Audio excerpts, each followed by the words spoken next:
Whitney, back in middle school, she used to hang out a lot in our backyard in the summers, and she would challenge the boys to popsicle eating contests. Oh my God. Damn, girl. Jesus Christ, dude. No, she was really good at it. And I would watch Whitney eating that popsicle like...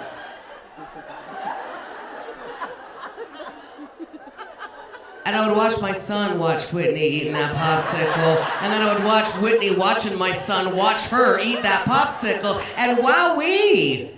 Do you know that is the very moment in my own backyard that I became an unhinged mom? Right there.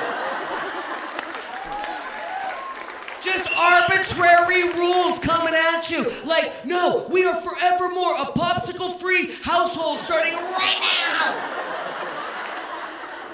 Just very tiny vanilla ice cream cups with short spoons. That's all we're gonna be.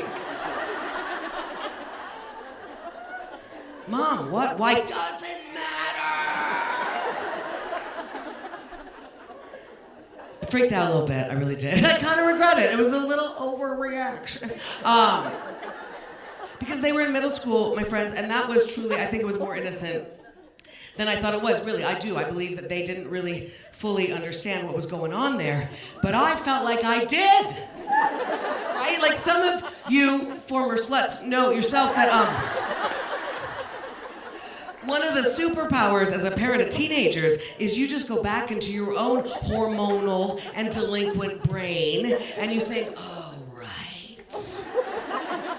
Like personally, I thought, oh my God, back in middle school, like Whitney, I was a very fierce, very competitive little girl. And at the end of the swim team season every year, there was a banquet at Chico's Pizza Parlor, of course there was, and they would hold a root beer chugging competition. And so, no way was I gonna let the boys beat me at that, right? So every day, all summer long, right in front of the boys, I would practice relaxing the muscles of my throat. Just in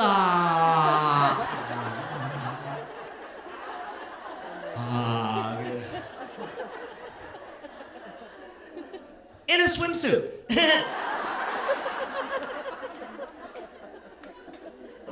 But I mean, really, it worked. Totally innocent. I was the reigning root beer chugging champion of Moses Lake, Washington for 3 years in a row.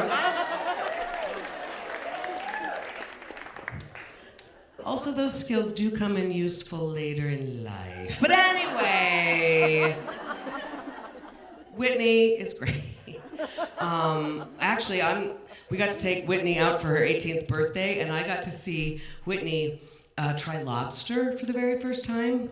That is a moment in someone's life, you know? I got to see that. And we were standing there at a very nice restaurant, and I got to see Whitney standing there. She's looking at the lobsters in the tanks, and she says, those things are funny looking. They move in weird ways. Why would anyone, why would I put that thing in my mouth, you know?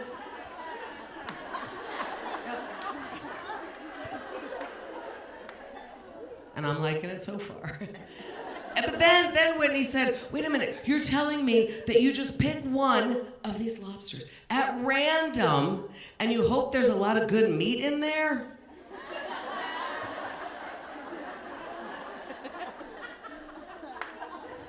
I mean, that's the situation.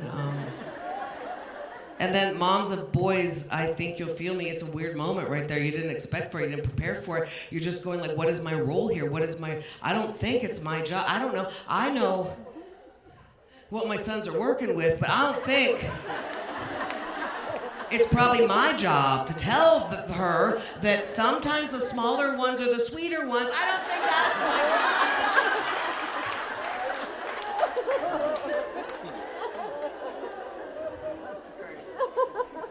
I don't think that's my job.